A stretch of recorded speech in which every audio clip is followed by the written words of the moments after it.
so in that context, Rock, the Greeks came into Kemet, renamed it Egypt, studied 4,000 years of African excellence, and then attempted to replicate it the best they could. And so the Greeks then went on to become the fathers of medicine, the fathers of philosophy. But they acknowledged, the Greeks acknowledged, that we got all of this from the Africans in Kemet. So those are memories that have to be restored as well. Jingle bells.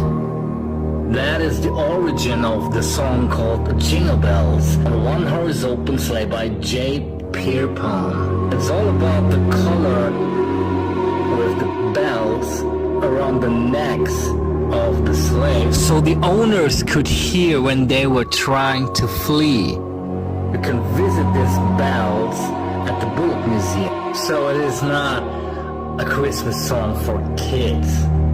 You should read more about James Pierpont. The next time you should think twice before singing this song called Jingle Bells. So when those poor people were trying to flee, and the owners heard the sound coming off the jingle bells, they searched after them on the one-horse open sleigh. Now you know and understand the origin of the song called Jingle Bells on the one-horse open sleigh by Pierpont. Something for him. This is why it's going to be hard to unify. This is why it's going to be an uphill battle for us as a culture to say, okay, enough with the bullshit. And I'm not talking about these people having to carry the revolution. That's not what this is, because it takes a village to do this. I'm talking about you not standing for anything. You being able to be bought. That's why revolutions won't happen the same way.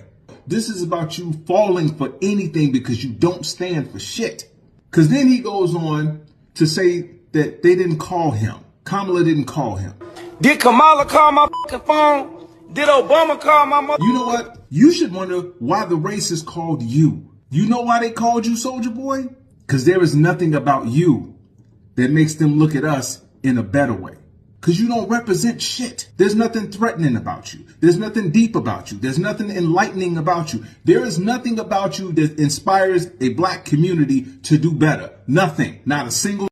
Now, what is the 64. Correct. Multiply 1 over 3 by 5 over 6. Correct. What is or are the prime 2. factors? Correct. The cost of price of a gas cylinder is 8,000. 24,000. Correct. What is the 7? 28. Correct. What is the sum of the prime numbers between 1 and 5? 10. Correct. Convert 70% to 7 over 10. Correct. Express 0.000. 2.4 times 10 is by minus 5. Correct. Convert 4. 0.8. Correct. Approximate 5 to 5. 513. Correct. Simplify 10 to the minus 4. 0.00001. Incorrect. What is the square root of the product of 4 and 9? 6. Correct. How many hours are there from 10 a.m. to 4 p.m. on the same day? 6. Correct. Simplify minus 17 plus minus 8 plus minus 10. Minus 35. Correct. How many prime numbers is 1. Correct. Find the value of 60 minus 70 minus 40. 30. Correct. Find the HCF of 8. 8. Correct. Evaluate the square root of 6 bracket 6. plus 2. Correct. Find the product of minus 4 and minus 24. 6. Correct. Evaluate 25 minus minus 30. 55. Correct. Wow.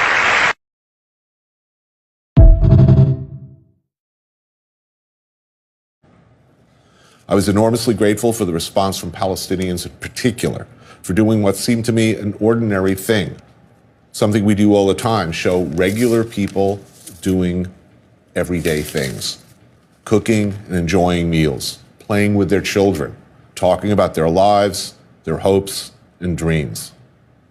It is a measure, I guess, of how twisted and shallow our depiction of a people is, that these images come as a shock to so many. The world has visited many terrible things on the Palestinian people, none more shameful than robbing them of their basic humanity. People are not statistics. That is all we attempted to show. A small, pathetically small step towards understanding.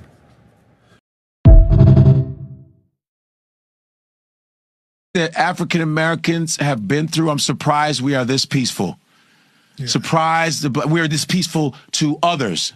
We're just as violent to each other. But the atrocities that have happened to African Americans, that's why I believe African Americans are the strongest because on the planet. Because the shit that they've gone through and they're still around, educated, building universities, inventing damn near everything in America.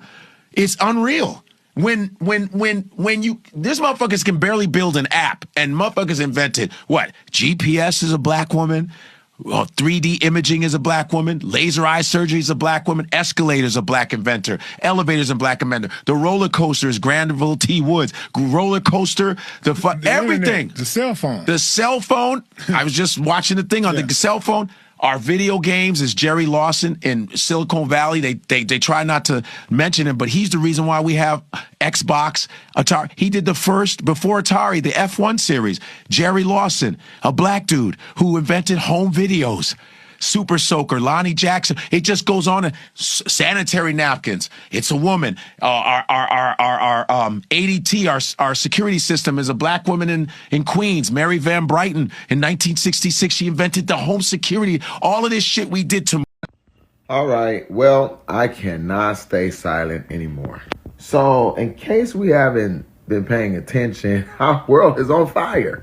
And I literally said to myself, Michael, do a good job. Don't give any comments on what's going on. But I owe it to myself and how my daddy raised me to speak up for my people and to speak up for what's right. Now, I told everybody that I was talking to, a lot of my white friends, that the reason why we did not want Trump in office was because he was going to do exactly what he's doing right now. What exactly is he doing, you may ask? Literally undoing everything that our ancestors, the black community specifically, fought to put in place. I mean, my literal words were, we're going to get the short end of the stick. Well, no, you're not. Things have changed. And then we see him signing the executive order that reverses what was put in place to stop Jim Crow in 1965. Who exactly do you think that that's going to affect, huh? All of you all that are impressed with me because I speak so well. That's because I got an education from Cal State University, Long Beach. That despite how good my grades were, if affirmative action was not in place, they would not have accepted me. Literally, Cal State Long Beach was one of the most racist schools during the mid-90s and late 80s. But they had to fill their quota. And thanks to affirmative action, I got in and got my degree that all of y'all are so impressed with. So no, I'm not rolling. This is a problem. Now, what's even more of a problem is that those who told me that you would be there to support, you're quiet. Mind you, I've seen you very loud during the war in the Middle East. Yet, crickets. Absolutely nothing. Which leads me to my closing point. Elon Musk, who literally did, I'm not going to do it. Now, the crazy thing about this is that y'all crucified black men for simply saying that there are Jews of color. I mean, was calling me to get interviews and literally wanted me to speak bad about my own people in your rooms. Yet a rich billionaire South African who's white gets to do the Adolf Hitler salute. Y'all say nothing? And the ADL has the nerve enough to say, give him some grace. Like y'all actually gave Kanye grace, or Nick Cannon, or Kyrie, or Colin Kaepernick, y'all gave no grace. But because he's white and he's a billionaire, we are misunderstanding. Crazy thing is that y'all telling us that they didn't pee on us and it's just rain. The Roman salute, something that didn't exist. And the Roman salute, by definition, is a fascist salute. Usually given by people who believe in authoritative leadership, such as Adolf Hitler. This is a problem. We're in trouble. You know, there's no room for mean girls. I want you all to start practicing that kind of sisterhood if you're not already, which means that we as women, we don't have the luxury of tearing each other down. You know, we just simply don't have the luxury. There are enough barriers out there. There are enough people out there ready to tear us down. So our job as women, as much as we can, because no one is perfect, is to do our best to lift each other up. Find somebody who's struggling and help them. You know, don't hold them down. Don't put your foot on their neck. You know, if you see another girl alone or isolated, you never know what they're going through. Keep that part of your heart open to each other, because you're going to need it. And I still need it. So that's one thing that we can do better as women, is that we can take better care of each other. My dad came home more proud than ever for doing something that a man who never knew he existed told him to do. And now he knows he exists. Donald Trump gave him that presidential pardon to validate and justify his actions. And the validation now, I'm sure, is swimming through the crowds of the people who participated in January 6th. Like, that is dangerous, you know, to justify actions like that and to completely validate them is going to be deadly. Not only for me, my situation is explosive and some would call a dramatic, you know, visualization of what's going on in this country, but there are thousands and thousands of people who are just like me, who do not have the same privilege I do of being able to drop everything, move, buy a handgun. All this stuff is very lucky for me to have the opportunity to secure myself. Other people don't have that luxury, and I fear so much for them. The prophet, peace be upon him, stated, whoever says when he leaves his house, in the name of Allah, I trust in Allah, for there is no power or might but with Allah. La hawla wa la quwwata illa billah. It will be said to him that you have been sufficed and protected, and the devils will be far from him. Allahu Akbar.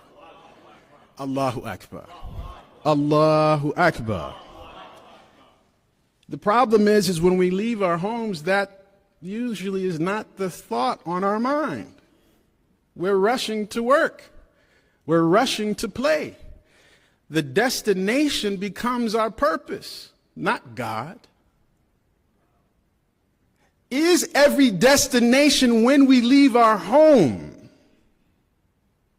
when we open our eyes, is our purpose to please and serve Allah? When we are given these words from the Prophet of God, this is dhikr, this is remembrance of Allah.